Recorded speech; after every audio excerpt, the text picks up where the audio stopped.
Hey community, so this video I want to talk about something different. Something that's been on my mind. I think it's been on a lot of people's mind, especially going into E3 starting here Monday morning, with starting right off the bat with Sony Microsoft, getting all the way on Monday for both of them and everything. It is basically the, use games rights, that's going into next generation. It's something I think we're all kind of a little bit on edge about because traditionally you buy a physical copy of a game and when you want to get rid of it, you can sell it. And then you sell it, trade it in, give it to a friend, whatever. And that's the way it's always been. And that when the unveil of the Xbox One happened, and it showed that that may not be the case, came out that may not be the case, people got really nervous. Because listen, as much as someday down the road we understand that more than likely someday, some year, we're all going to go digital.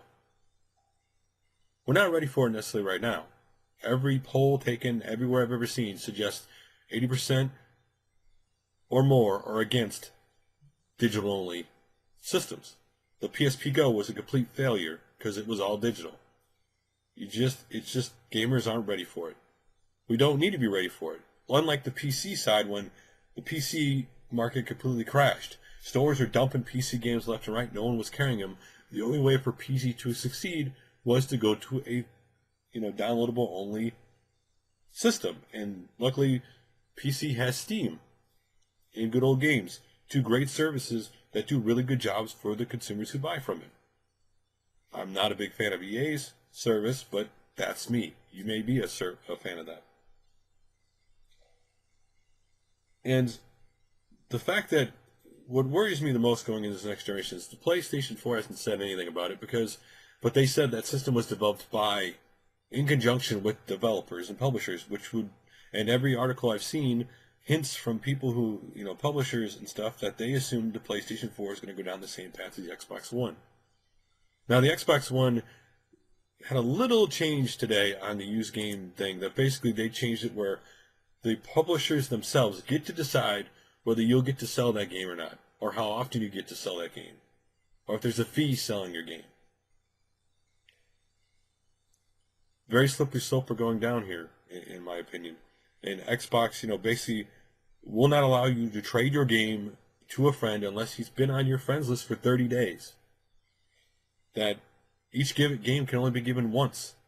Microsoft Studios game. Microsoft made game. Anyone can play games on your console, and this is the thing. Every game you buy or every game you install on your console is saved to the cloud. So on the Xbox One, for example, it's on the cloud, so no matter where you go, if you go to a friend's house and log into their Xbox One, you can still play your games anywhere. You're going to have up to 10 family members be able to access your shared library of games on your console. But only one family member can actually be playing the game, and he can be accessing your library and playing a game at any time. And these are very slippery slopes for us right now, the used game thing, because okay, here's the thing that a lot of people aren't taking into the conversation right now. Okay, so right now, maybe it's kind of iffy right now. Maybe you're saying, well, that may not be too bad, that whole trading and stuff. But that's just to get you to buy the system. Once they get you to buy the system, they can change the rules. So let's say at the beginning of this generation, they're like, you know what, these rules aren't too bad. Or, oh, you guys like these rules, you can buy our console, right? But by the end of the generation, they can completely shut you off from selling your game. Game companies do it all the time. Console makers do it all the time. Look at this last generation we went through. Look how they changed the EULA on you. Remember the little rules that you agreed to? Remember how after all the hacking and stuff that they changed it where you could not sue them if you got hacked and you had to agree to that to get online to play your games on both Sony and Microsoft? They can do it at any time. This is what worries people about used games. We buy the game. We should have the right to decide what to do with it. I don't know where this happened where the publisher gets to decide everything now. I don't get where the console maker is now beholden to the publisher. Nintendo is being bashed by the third-party publishers, and it's quite obvious why. Because they're not willing to go along the program that clearly Microsoft, in some form or another, clearly Sony's kind of willing to go with. What is your opinion about used games? Do you think they have the right to tell you can't sell the game? I get they put money in making a game, but where does it give them the right to say you can't sell it? See, the thing they don't another thing that these publishers and these console makers don't think about in this argument is a rather simple one. 8 years ago, before beginning of this last generation, retro gaming wasn't that big. There were not all the retro stores where people collect retro games like they are. You did not have the ability to go buy your old consoles and play your games. There was not a market for homebrew games. All these exist today. I don't have to buy your new console. There are plenty of games on the last generation I didn't play. There are plenty of games on the Atari 2600 or NES or any other system I can still play. I don't need to play your console. Sure, I like Gears of War on Xbox 360, but I can give that up if you're not going to give me the rights I think I deserve. And I think this is something these guys aren't taking into consideration.